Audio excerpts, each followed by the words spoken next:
What is up, everybody? Welcome back to another edition of Red Rhino Nation.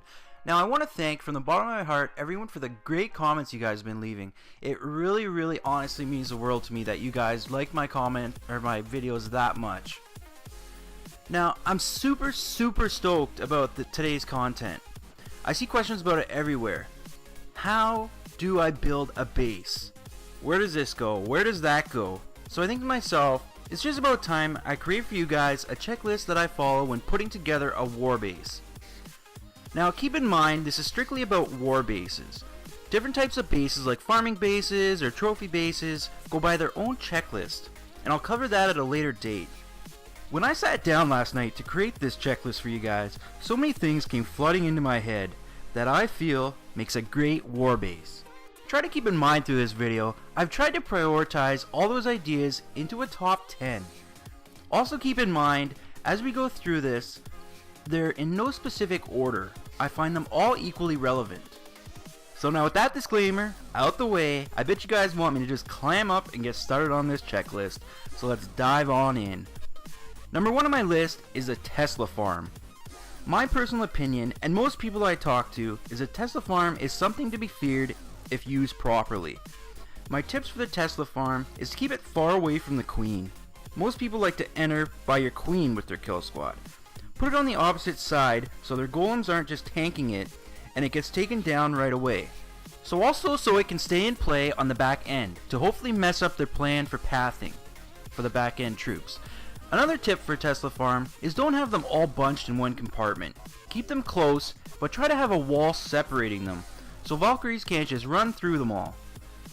My last tip is keep them by high hit point buildings, for the obvious reasons that higher hit point buildings will slow down the advance, allowing Teslas to get more shots in. And now moving right along, on to number 2, which is the CC.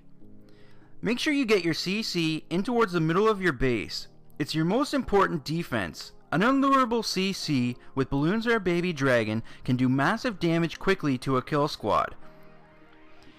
If it gets lured out, you give him one less building, or one less thing he has to worry about when attacking your base, which is dropping the poison on time and in the right spot.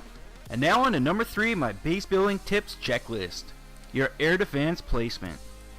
This mostly pertains to Town Hall 9 and under. Don't clump those air defenses in one compartment. Spread them out to better protect against Govolo, Gobolalo, and other attacks like that require multiple ADs to drop via the kill squad. And now on to number 4, the core. No, I didn't do that on purpose, and I know it rhymes. When you're building a base, you want to try to have fewer bigger compartments in the middle and smaller skinnier compartments around the outside perimeter. The reason you would do this is if someone's attacking your base, they normally would use wall breakers to get past your first row of outside walls, then jump the next set to try to reach as many compartments as possible. So by having that second set of walls with a bigger compartment behind it, you force that attacker to use that jump really early in the raid. He's going to be jumping as many compartments as possible, so why waste the walls to compartmentalize it 3 times when you could be using those walls to spread your base out more? Make them cover more of an area. If your base can't quite defend and attack, a big base can at least run people at a time, which is the second best thing. And now on to number 5, if you're keeping track, we're halfway there. Number 5 is symmetry. Symmetrical bases for me are a no-no in war base building. Having one side the same as the other makes it easier to plan pathing. It also helps the attacker dodge traps by quickly adjusting his deployment on the other side if the traps are the same on the other side. I honestly can't count how many times I've seen bases like the Taylor base get absolutely demolished because of this. Well, that and it's plastered all over YouTube. Even more reason to make your own base. Number 6 is spacing. With Volks and Hogs being so OP, Govaho seems to be everyone's default. It's become more and more important to spread your base out. Get a couple of tiles between your buildings. The spacing also helps disguise your traps super well. I absolutely shake my head at bases where all the buildings are all crammed together inside the walls except for either side of the town hall between 2 defenses where there's just enough room for a double giant bomb.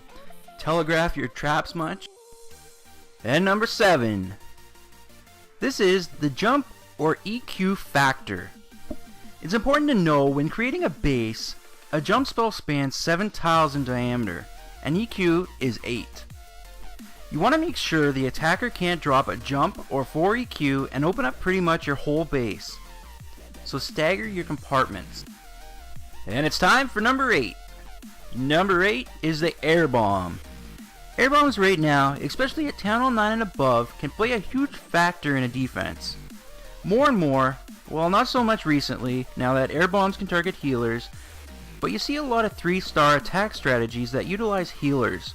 For example, the Queen Walk, the Queen Charge, HGHB, just to name a few. So get those air bombs spread out along your outside walls. I like to have mine somewhat near my Queen's side, but put them wherever you're noticing people are coming from on your base with those strategies. And here we go with number 9. This is a crucial one, so you're going to want to listen. Number 9 is trap placement. You want to keep your giant bombs and springs far apart from one another. You don't want to place a giant bomb in front of a spring, or you'll bomb that unit, then just spring it off the map. Talk about a complete waste of a bomb. If you find your base is being hogged a lot, which is pretty common now that they've nerfed the giant bomb, ask a clanmate to make some hogs and send them in at different angles on your point defenses. Watch where the hogs path most, then that would be a good place to place a spring. You can spring, I think, 3, maybe 4 hogs if your springs are up all the way. I'm not too sure on that. So if an attacker only brings 9 back-end hogs, 3 well-placed springs can halt an attack in its tracks. And the moment you've all been waiting for since we started. The number 10 thing you should know when making a war base goes out to my high Town Hall level players, Town Hall 10 and above.